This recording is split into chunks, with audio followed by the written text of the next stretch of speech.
আমি একটু মায়ের কথা শুনতে চাই এখন, হ্যাঁ? মা তো সেই সময়টাতে আপনার হাল ধরেছিলেন বা আপনার পাশে ছিলেন। আপনাকে সেই সময়টাতে বড় করেছেন, যেই সময়টাতে আপনিও হয়তো অনেক কিছু বুঝতেন না। ক্লাস 3, 4, 5 এ পড়া একটা হ্যাঁ, বাচ্চা।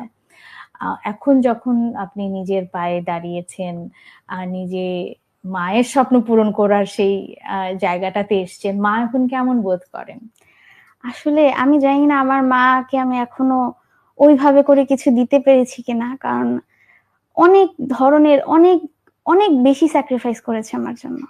অনেক। এটা আসলে সরি।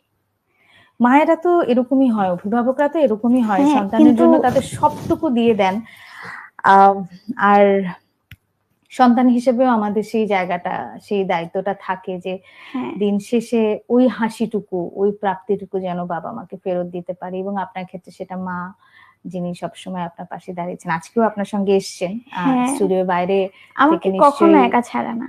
এমনকি আমি যখন মাস্টার্সে ক্লাস করতাম, মাস্টার্সের ক্লাস তো সন্ধ্যা থেকে রাত পর্যন্ত হয়। তো আমাদের ক্লাস প্রায় 10:30 11টার দিকে শেষ হুম, হতো। সে ততক্ষণ ইস্ট ওয়েস্ট ইউনিভার্সিটির গ্রাউন্ডে বসে থাকতো। মশা, মাছি কত কিছু, তার মধ্যেও সে ওখানে বসে আছে। ক্লাস শেষ হবে তারপরে আমাকে নিয়ে বাসায় যাবে। সে আমাকে একা কখনোই মানে সে আসলে আমরা ২ জন তো কেউ কাউকে ছেড়ে থাকতে পারি না। কার কাছেই বা যাবো ছেড়ে? হুম। মা-মেয়ের একদমই একটা নিজস্ব আ সংসার, নিজস্ব গল্প, নিজস্ব হ্যাঁ, বড় হয়ে ওঠা। দুজনের একসঙ্গে বড় হয়ে ওঠা না?